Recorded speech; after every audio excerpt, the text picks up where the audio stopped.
Mouse in Partnership, a fairy tale by the Brothers Grimm. A cat had made the acquaintance of a mouse, and had said so much to her about the great love and friendship that he felt for her, that at last the mouse agreed that they should live and keep house together. "But we must make preparations for winter, or else we shall suffer from hunger," said the cat. "And you, little mouse, cannot venture out everywhere, or in the end you will be caught in a trap." This good advice was followed, and they bought a pot of fat, but they did not know where to store it. Finally, after much consideration, the cat said, "I know of no place where it will be better stored than up in the church. No one dares take anything away from there. We will put it beneath the altar and not touch it until we need it." So the pot was stored safely away, but it was not long before the cat took a great longing for it and said to the mouse, "I wanted to tell you, little mouse, that my cousin has brought a little son into the world, and she has asked me to be his godfather. He is white with brown spots, and I am to hold him over the baptismal font. Let me go out today, and you look after the house by yourself." "Yes, yes," answered the mouse, "by all means go. And if you get anything good to eat, think of me. I would like to drink a drop of sweet christening wine myself." All this, however, was untrue. The cat had no cousin, and had not been asked to be godfather. He went straight to the church, crept up to the pot of fat, began to lick at it, and licked off the top of the fat. Then he went for a stroll on the roofs of the town, looked out for opportunities, and then stretched out in the sun, licking his whiskers whenever he thought of the pot of fat. He did not return home until it was evening. "Well, here you are again," said the mouse. "You must have had a happy day." "Everything went well," answered the cat. "What name did they give the child?" asked the mouse. "Top off," said the cat quite coolly. "Top off?" cried the mouse. "That is a very odd and uncommon name. Is it the usual one in your family?" "What does it matter?" said the cat. "It is no worse than Crumb Thief, as your godchildren are called." Before long, the cat was seized by another fit of longing. He said to the mouse, "You must do me a favor and once more manage the house alone for a day. I have been asked again to be godfather, and since the child has a white ring around its neck, I cannot refuse." The good mouse consented.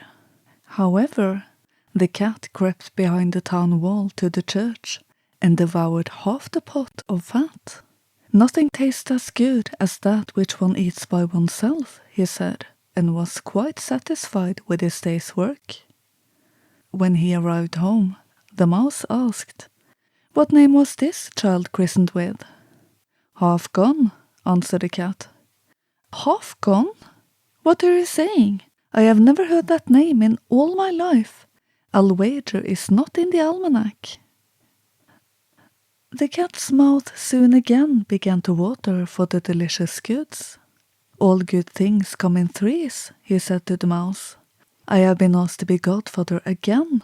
The child is totally black, only it has white paws. Otherwise it has not a single white hair on his whole body. This only happens once every few years. You will let me go, won't you?" "Top off." "Half gone," answered the mouse. "They are such odd names that they make me stop and think." "Here you sit at home," said the cat, "with your dark grey fur coat and long braid of hair capturing fantasies.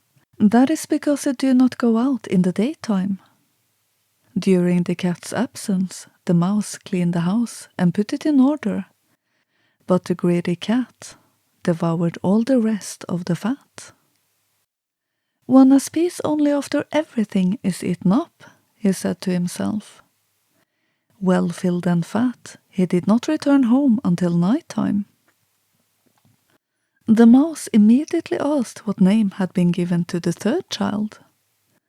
"You will not like it either," said the cat. "His name is all gone." All gone?